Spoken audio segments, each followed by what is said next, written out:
आज हम एक ऐसे ग्लोबल फिनोमेनन को ब्रेक डाउन करने वाले हैं जिसका नाम है मनी हाइस्ट। लेकिन इस एक्सप्लेनर में हम एक्शन, गन्स या एक्सप्लोजन्स पर फोकस नहीं करेंगे। हम इस पूरी कहानी को एक अलग, थोड़ी डीप लेंस से देखने की कोशिश करेंगे।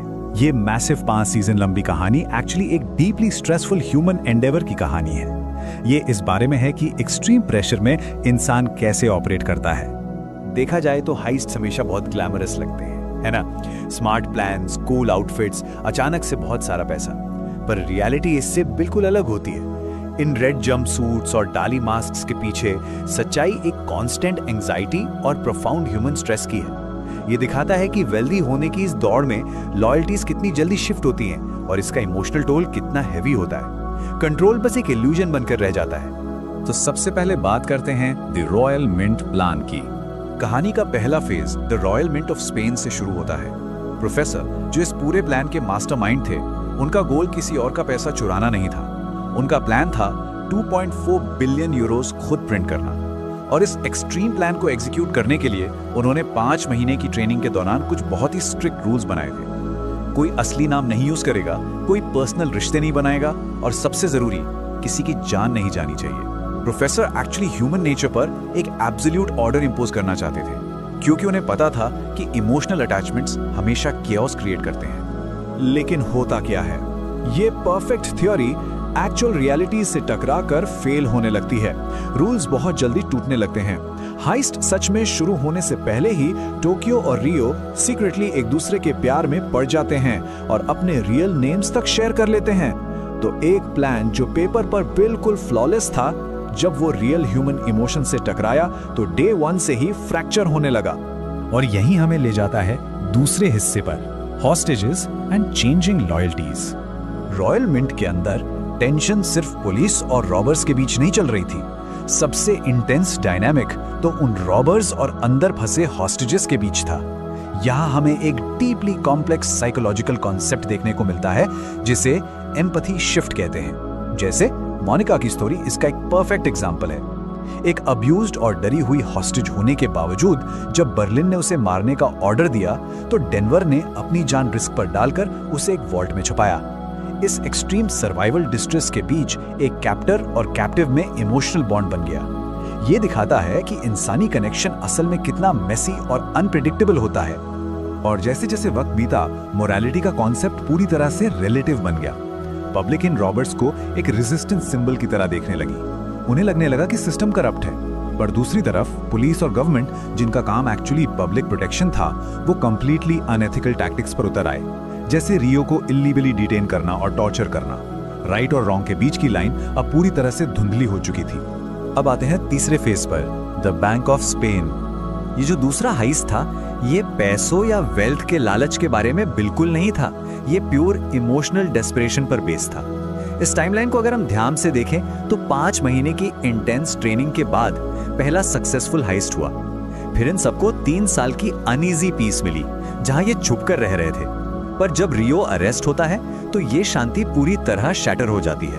उन्हें वापस आना पड़ता है अपने एक फैमिली मेंबर को बचाने के लिए, एक ऐसी सिचुएशन में जो पहले वाले से कहीं ज्यादा डेंजरस थी। तो अब उनकी स्ट्रैटेजी कंप्लीटली बदल चुकी थी। रॉयल मिंट में सारा फोकस नया पैसा प्रिंट करने और निगोशिएशन पर था। पर बैंक ऑफ स्पेन का प्लान, जो एक्चुअली बर्लिन ने सालों पहले बनाया था, वो प्रिसिशन के बारे में नहीं था। इस बार उनका मेन वेपन था एब्सोल्यूट केओस। उन्होंने मद्रिड के आसमान से जेपलिन्स के through millions of Euros drop किए और गवर्नमेंट के डार्क सीक्रेट्स लीक कर दिए ताकि अथॉरिटीज डेस्परेशन में आकर रियो को छोड़ने पर मजबूर हो जाएं। इसके बाद आता है कहानी का सबसे हेवी हिस्सा, ग्रीफ एंड हेवी लॉसेस। इस पॉइंट पे आके टोन काफी सोम्बर हो जाती है। इतने हाई स्ट्रेस और एक्सट्रीम वॉरफेयर का कॉस्ट हम सिर्फ पैसों में मेजर नहीं कर सकते। जो इररिवर्सिबल ह्यूमन कॉस्ट इस टीम ने पे किया वो डीपली डेविस्टेटिंग था। ऑस्लो, जिसे एक ट्रॉमेटिक हेड इंजरी हुई और वो वेजिटेटिव स्टेट में चला गया। मॉस्को, जो टीम को बचाते हुए पुलिस की गोली से मारा गया। बर्लिन, जिसने एस्केप पॉसिबल करने के लिए खुद को सैक्रिफाइस कर दिया। नायरोबी, जिसे एक स्नाइपर अटैक सर्वाइव करने के बाद बेरहमी से एग्जीक्यूट किया गया। और टोक्यो, जिसने आखिरी वक्त पर मिलिट्री से अपने साथियों को बचाने के लिए अल्टीमेट सैक्रिफाइस दिया।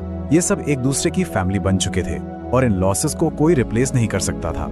इस पूरे केओस के एंड में प्रोफेसर और बाकी सर्वाइवर्स पर एक बहुत हैवी वेट गिरता है, ये क्रशिंग रियलाइजेशन कि चाहे कितना भी पैसा या गोल्ड चुरा लिया जाए, वो इन खोए हुए अपनों की कीमत कभी बराबर नहीं कर सकता।